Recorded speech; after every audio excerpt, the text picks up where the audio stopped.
All right, unions, Unit 12. What the heck does unions have to do with the music business? Well, first of all, there's all the stagehands, Pepsi Center, right? There's all the people that do all that stuff. And there's actually some pretty strong unions in the stagehands. If you run the Madison Square Garden sort of megalopolis of companies, which includes the Beacon Theater and, of course, Radio City Music Hall, the guy who was doing that, my old friend Jay Marciano, was dealing with 21 different unions.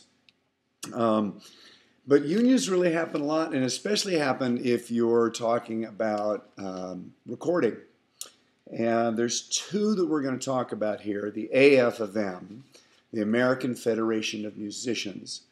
And that's really for musicians. Vocalists can join too, but it's about the musicians who are doing everything from playing in the pit bands to people who are recording records, and we'll talk about that in a minute. And then there's AFTRA, A-F-T-R-A, and that's really for vocalists. And if you guys remember a song, oh God, dates me, success is just a phone call away, call 650-5050. It used to run on television all the time. I do voiceovers, and I do things like that. And this was one of the first ones that I did. You guys were probably about 0 years old. But it ran for 10 years.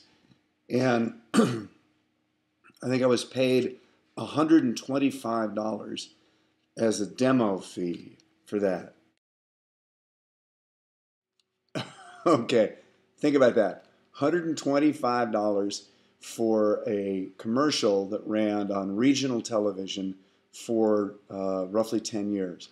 I did the math on it and figured out I should have been paid roughly $20,000. I started doing national commercials for Coors and Pizza Hut and even McDonald's. And those they were radio commercials, not TV. I've got an ugly face for TV. But I started looking at doing these, and you got paid through AFTRA.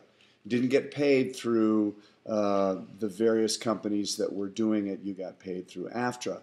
And that's how it worked, and they were 21-week buys for those commercials. So when I sang for Coors, I did a commercial that played all over the country. My band was touring in South Carolina, driving along the road, listening to the radio, and sure enough, I heard the Coors commercial come on. I almost drove out the road laughing. So, but I got paid about $6,000 for that commercial for the first 21-week buy, and then there was another probably $3,000 that came in, additional buys in additional markets. Each market is a certain amount of money. Each, if it's national, there's a certain set number of markets, certain set of fees. Each market has a certain number of listeners, certain number of radio stations. AFTRA has that all figured out for you. But you can figure that if you sing a national commercial and you're in AFTRA, you're getting anywhere from $6,000 to $10,000 for a national radio commercial. Television can go as high as $60,000. It's a very lucrative business. People who do voiceovers and do all of that are in AFTRA, A-F-T-R-A. Regular musicians are in the AFM, and this is where it gets interesting. The reason that we talk about unions and the reason that they're so important is because if you record a record locally, get together, your friends, you got the Mac, you record the record, you pay yourselves in peanut butter and jelly and Cheetos because that's all you can afford while you're recording the record, and you put it out and somebody loves it. Universal Records, UMG, falls in love with it, and they want to put it out. One of the things you're going to find in that contract is it's going to say, were the musicians paid union scale? And through your advance, you're going to have to go back and pay them through the union, and you're going to have to join the union. It's what's called a royalty artist. And there's a lot of what are called terms of art. And it's just this union's stupid way of figuring out what an arranger is, and what a conductor is, and what the session organizer gets paid, and what studio musicians get paid. You get paid scale. Scale right now is about $126 for an hour and a half session. It goes up from there. You can get double scale, triple scale, and then leader pay. And then once you start touring around the country, you're going to join the union. It's pretty much what happens because there's union houses in New York, in Los Angeles, in Nashville, in Chicago. You can't get in the door if you're not in the union. So once you go pro, the union is pretty much a necessity. That's just kind of, now you can Taft-Hartley out of it, but that only gets you 1 or 2 times out of it.